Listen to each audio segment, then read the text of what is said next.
Jaya Radha Madhava Punya Vihari.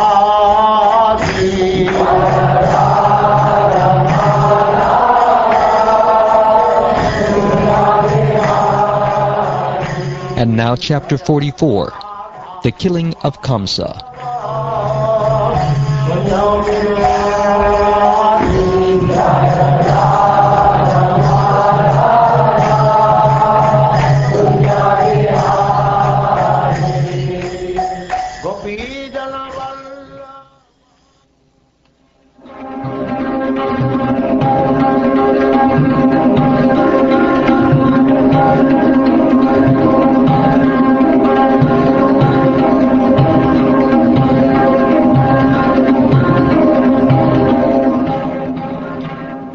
Shukdev Goswami said, "Thus addressed, Lord Krishna made up his mind to accept the challenge.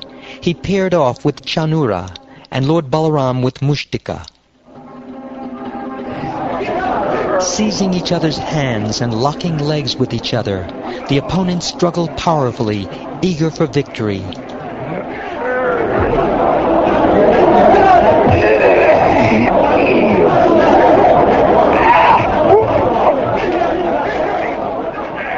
They each struck fists against fists, knees against knees, head against head, and chest against chest.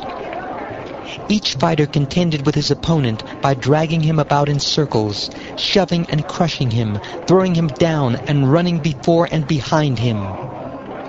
Forcefully lifting and carrying each other, pushing each other away, and holding each other down, the fighters hurt even their own bodies in their great eagerness for victory.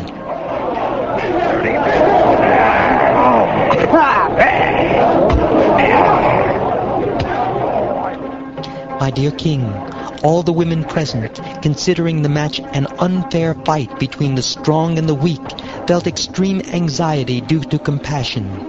They assembled in groups around the arena and spoke to one another as follows.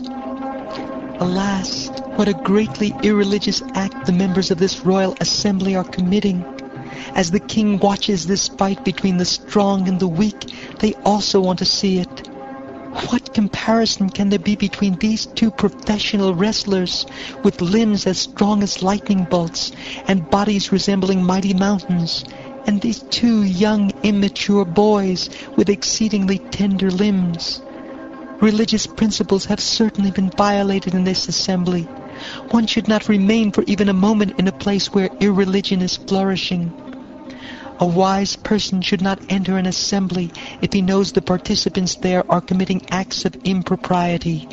And if, having entered such an assembly, he fails to speak the truth, speaks falsely, or pleads ignorance, he will certainly incur sin. Just see the lotus face of Krishna as he darts around his foe.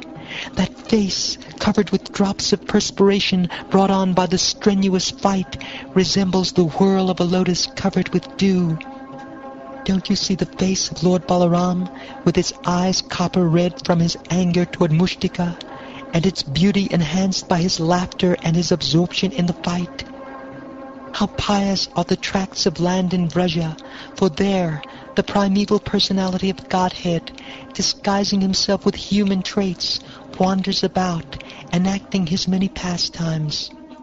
Adorned with wonderfully variegated forest garlands, he whose feet are worshipped by Lord Shiva and Goddess Rama vibrates his flute as he tends the cows in the company of Balaram.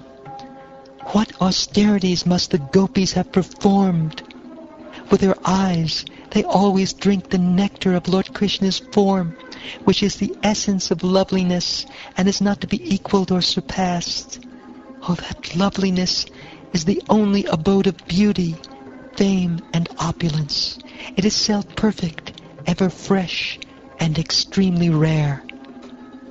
The ladies of Vraja are the most fortunate of women because, with their minds fully attached to Krishna and their throats always choked up with tears, they constantly sing about him while milking the cows, winnowing grain, churning butter, gathering cow dung for fuel, riding on swings, taking care of their crying babies, sprinkling the ground with water, cleaning their houses, and so on. By their exalted Krishna consciousness, they automatically acquire all desirable things. When the gopis hear Krishna playing his flute as he leaves Braja in the morning with his cows, or returns with them at sunset, the young girls quickly come out of their houses to see him. They must have performed many pious activities to be able to see him as he walks on the road, his smiling face mercifully glancing upon them.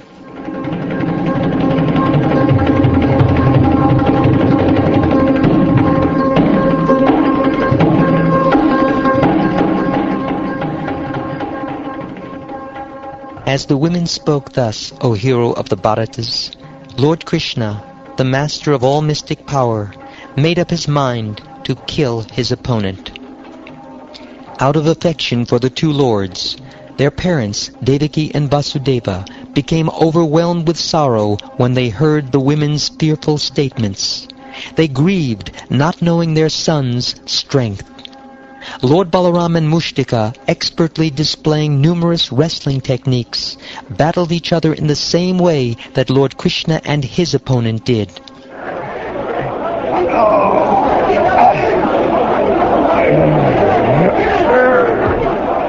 The harsh blows from the Supreme Lord's limbs fell like crushing lightning bolts upon Chanura, breaking every part of his body and causing him more and more pain and fatigue.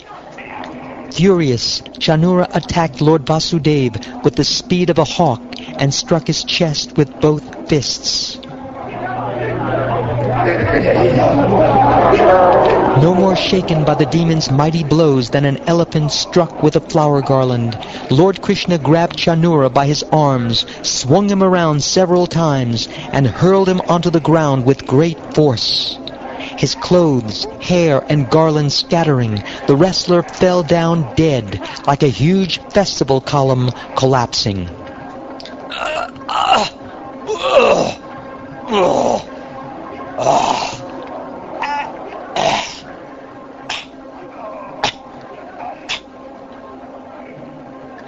Similarly, Mushtika struck Lord Balabhadra with his fist and was slain. Receiving a violent blow from the mighty Lord's palm, the demon trembled all over in great pain, vomited blood, and then fell lifeless onto the ground, like a tree blown down by the wind.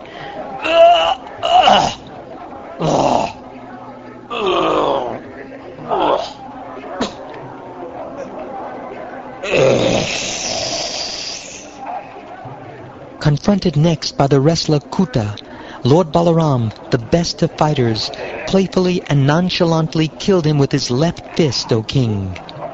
Then Krishna struck the wrestler Shala in the head with his toes and tore him in half.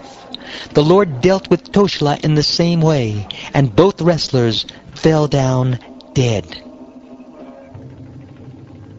Chanura, Mushtika, Kuta, Shala, and Toshala, having been killed, the remaining wrestlers all fled for their lives.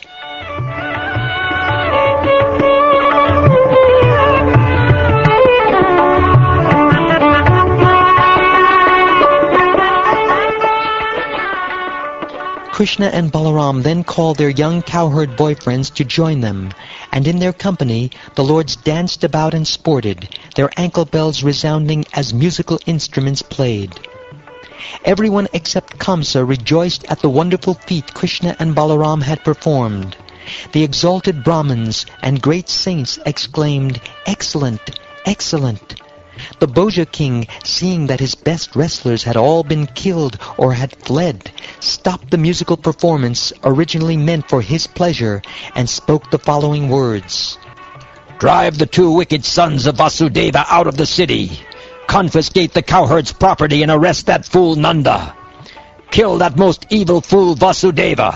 And also kill my father Ugrasena, along with his followers, who have all sided with our enemies."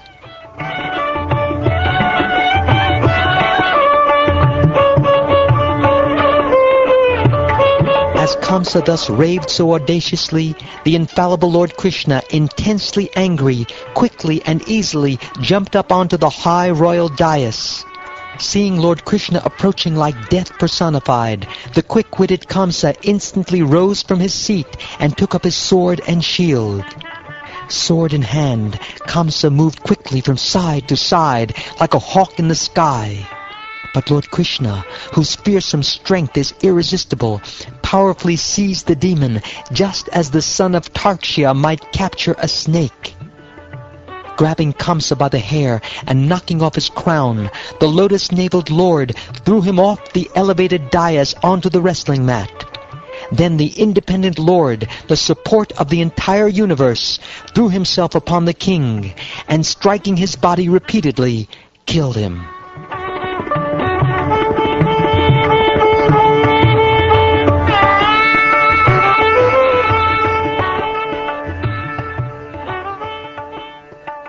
As a lion drags a dead elephant, the Lord then dragged Kamsa's dead body along the ground in full view of everyone present. O King, all the people in the arena tumultuously cried out, "Oh! Oh!" Kamsa had always been disturbed by the thought that the Supreme Lord was to kill him. Therefore, when drinking, eating, moving about, sleeping, or simply breathing, the king had always seen the Lord before him with the disc weapon in his hand. Thus Kamsa achieved the rare boon of attaining a form like the Lord's. Kamsa's 8 younger brothers, led by Kanka and Neogrodika, then attacked the Lords in a rage, seeking to avenge their brother's death. As they ran swiftly toward the 2 lords, ready to strike, the son of Rohini slew him with his club, just as a lion easily kills other animals. Kettle drums resounded in the sky as Brahma, Shiva, and other demigods, the Lord's expansions, rained down flowers upon him with pleasure. They chanted his praises, and their wives danced.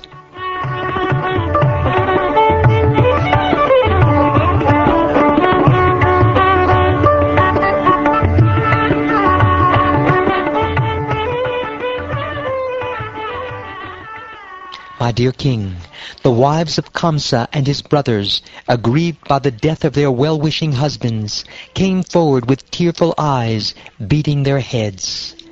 Embracing their husbands who lay on a hero's final bed, the sorrowful women loudly lamented while shedding constant tears. The women cried out, "Alas, O Master! O dear one! O knower of religious principles! O kind and compassionate protector of the shelterless! By your being slain, we have also been slain, together with your household and offspring. O great hero among men, bereft of you, its master, the city has lost duty, just as we have, and all festivity and good fortune within it have come to an end. O dear one, you have been brought to this state because of the terrible violence you committed against innocent creatures. How can one who harms others attain happiness? Lord Krishna causes the appearance and disappearance of all beings in this world, and he is their maintainer as well. One who disrespects him can never prosper happily."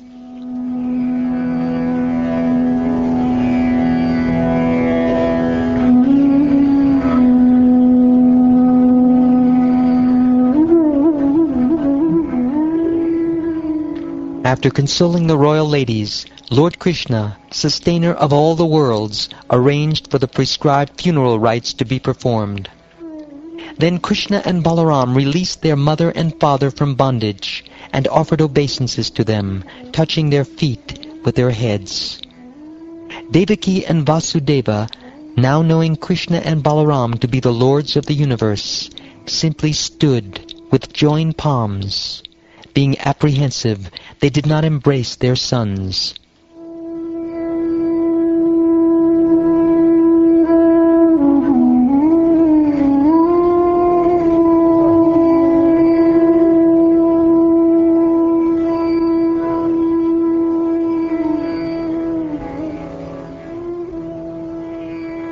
Thus ends the 44th chapter of the 10th canto of the Srimad Bhagavatam, entitled The Killing of Kamsa.